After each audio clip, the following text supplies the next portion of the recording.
Thank you so much for being here today. Thanks for having us. Thanks for having us. It was an absolutely awesome gig, guys. Really enjoyed that. What did you think, Barbara? I loved it. It meant to me that we had perfect fit for DNA6 coming to the festival this year. I know, and Thank you.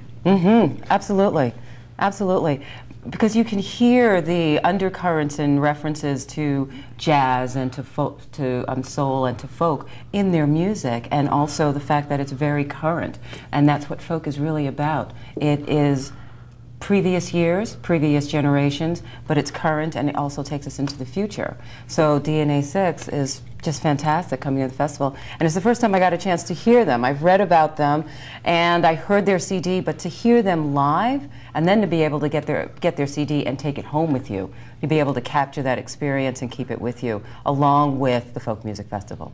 Oh, thank you. Thanks. absolutely. That's true. Just wait till we're a six-piece at the festival. I'll be there. I will be there. Absolutely. Yeah, that would be something. Barbara, you're the managing director of the Folk Fest, and you know, it's a question that some people ask: what exactly defines folk, you know, as against other kinds of music? I was introduced to folk, of course, as a little girl, listening to Peter, Paul, and Mary. Well, not really listening, hearing it on the radio.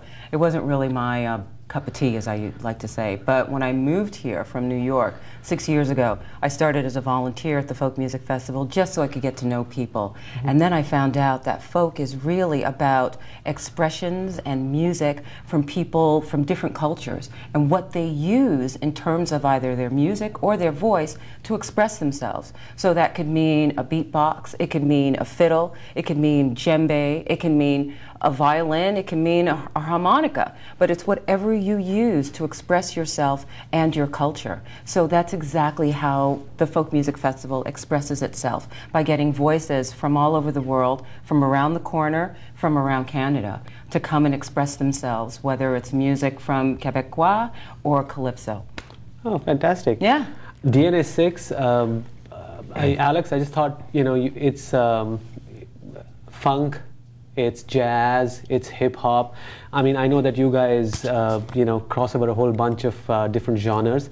But do you think that sometimes these sort of very formal genres are very limiting in terms of describing the kind of music you play and a lot of the music that's coming out? Absolutely. I mean, a category pretty much will limit what you're able to do outside of that category.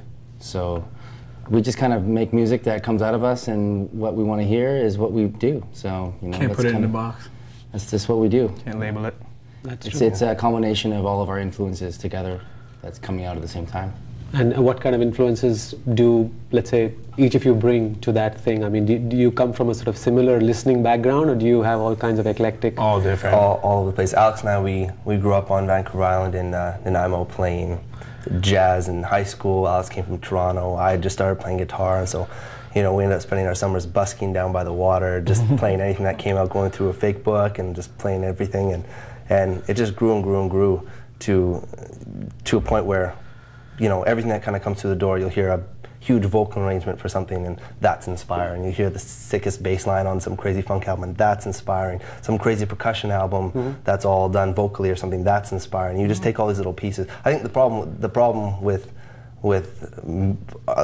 when you're writing, you're trying to fit into a genre, you're trying to fit a market, that's when you start running into problems, because if you're not writing what's actually coming out of you, then you're just trying to fit someone else's perception, and you're never going to be successful. That's a good point, yeah. Yeah, that's kind of the whole thing about folk music for me too. And I think about folk, when you were saying it, really resonated, because that's the definition, I think, is people writing music that means something more than a commercial value first, right? Absolutely. They're trying to express something else besides just trying to make a dollar. That's what it's all about. Yeah.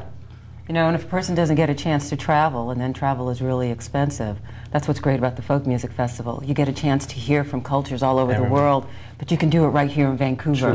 You know, so we actually introduce people to all forms of music, and what is great is they get a chance to find out what's happening in Vancouver when they go and they'll listen to DNA6 or to other musicians, and they don't even know about the wonderful vibe that's going on here in Vancouver and the rest of BC.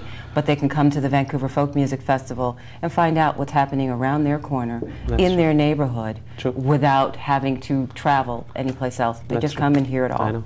The festival's July 18th, 19th, 20th, and you're going to be there. You had all that fabulous poetry. I mean, your singing was completely mind-blowing. Thank you. What's the plan for the festival? What are you guys doing there? We're gonna take lots of the old songs and we got a couple remixes, and we're just gonna funk it out on stage as long as we can, the most time that we have, and then afterward we're gonna enjoy the rest of the festival, watch all the other acts, and enjoy the sunshine down at Jericho Beach. I mean, I know that the Folk Music Festival is now considered one of the sort of top 10 outdoor summer events in North America, and it's just phenomenal. What's in store this year, Barbara? Do tell us. Well, first of all, what's also great about the festival is we have lots of family programming.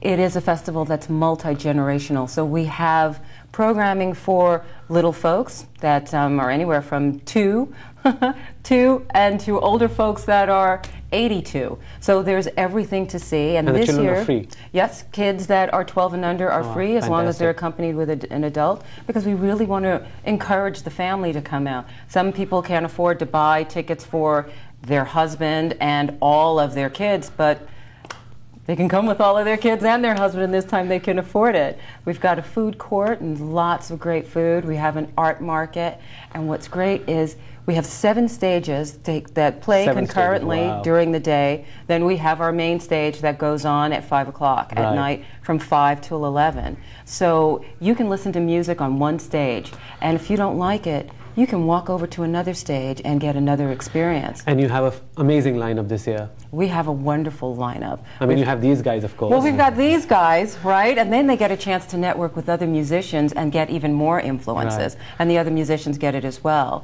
But we have Ozo Motley coming in. Amy Mann is coming to our festival for the first time. We have Martin Sexton, Spirit of the West, who are incredible. The first time I heard them, I could see everybody's pretty enthusiastic. they blew me away. I couldn't believe the energy that comes from them. And we have Michael Franti and Spearhead that are going to close the festival Sunday night.